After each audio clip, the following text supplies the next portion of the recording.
makikita natin outside the vacuum cleaner. Okay, dalawa lang dito. Una, meron tayong tinatawag na tag-along hose. Okay, pag sinabi natin tag-along hose from the word itself, hose, also known as flexible hose, ito yun. Isinasalpak natin yung dulong bahagi, bilog na may kalakihan, either kung saan natin siya gagamitin. Kung gagamitin siya to suck up, pang-dito, dito natin siya ina-attach kay suction port. Pero kung gagamitin natin sa port drying, saan natin siya i-attach? Lower port. Kay lower port. Nasa ibabaw naman siya. Klaro ba? Dito dumadaan, pumapasok lahat ng nahihigop na dumi at alikabok, maging mga liquid substances. Dito sila dumadaan bago mapunta sa loob ng pinaka gas drum natin. Nasusundan ba? Yes, sir. Anong tawag? Flexible. Okay, yung kabilang dulo natin, by the way, mga anak, dito po natin ina-attach yung part ng ating pinaka-accessories. Let's say, for example, ito, ang gagamitin ninyo, so sinasalpak lang po natin yan directly. Nakuha? Okay, ganun din sa kapila, at yung dalawang pang natira natin. Okay, so next, yung pinaka-huli o pang-14 natin para mabuo yung 14 parts ay tinatawag na Extension. Ano yan? Extension 1. Okay, also known as telescopic 1. From the word itself, extension, ginagamit natin ito to extend. Okay, so meron siyang something like pwedeng i-push dito and then humahaba siya. Okay, parang pamayo daw. Parang extension. Hindi parang extension niya kasi talaga siya literal. Okay, take note, gumagamit lang tayo ng extension 1 or telescopic 1 natin. Every time nang lilinisan natin gamit ang vacuum na ito ay masyadong mataas o hindi natin abot. So extension, i-extend natin para mas maabot yung area na mas mataas. And then, directly on to the board.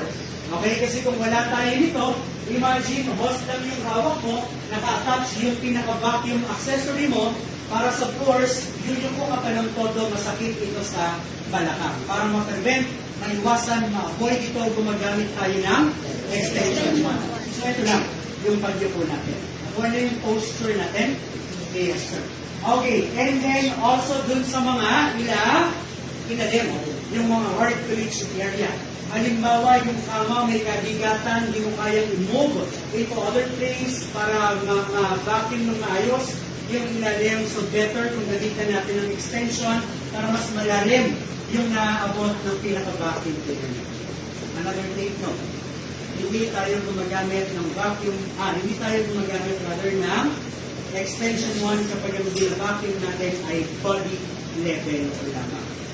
Example, yung ibabaw ng bed, gusto mong i-vacuum, kailangan ba ng extension 1?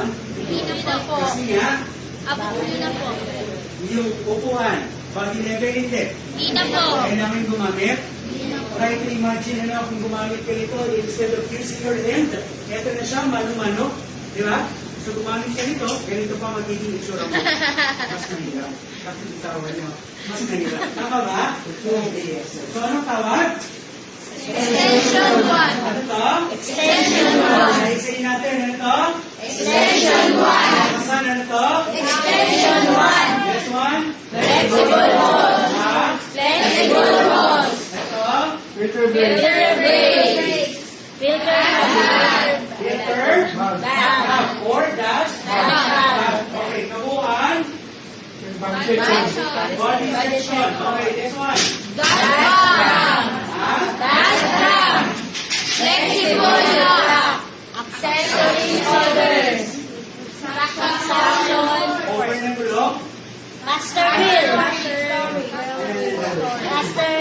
Open. Yung gulong. Master wheel. Panel. Lower port. Ano? Switch. Kabuuan? Siya lahat. Labing? Those are the 14 parts of this vacuum cleaner. Now, proceed naman tayo sa apat na iba't ibang accessories natin. Ito yun. Well, the most important thing na dapat natin malaman kapag pinag-aaralan natin si vacuum cleaner ay learning its different accessories talaga. Okay? Kasi when it comes to usage, well, nakadepende yung paggamit nito sa i-attach mong accessory. Hindi dahil paborito mo ito. Ito na lagi yung gagamitin mo sa lahat. Hindi po. Meron siyang application kung para saan lang dapat siya ginagamit. At ito ang binibigyan grado sa inyo base sa paggamit nyo ng mga vacuum cleaners. Klaro ba? Yes, sir. Okay, let's start with the carpet brush, 3x tool, small brush, and squeegee brusher. Okay, so pag sinabi natin carpet brush mga anak, eto yun. Okay, so this is the carpet brush.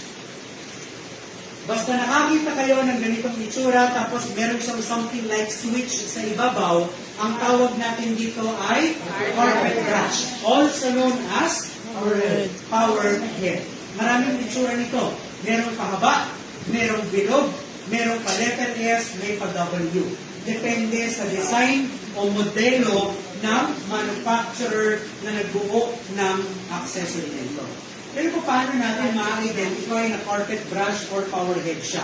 It's because of the switch na nasa ibabaw. Ito lang ang bukod tangi na accessories na may switch. Kahit pa bilog, pa oblong, pa S, pa W, pa Z man yan, bala kayo, no? Basta may switch sa ibabaw, power head. Okay? Or carpet brush ang tawag sa kanya. Ang tanong, para saan daw po ito ginagamit?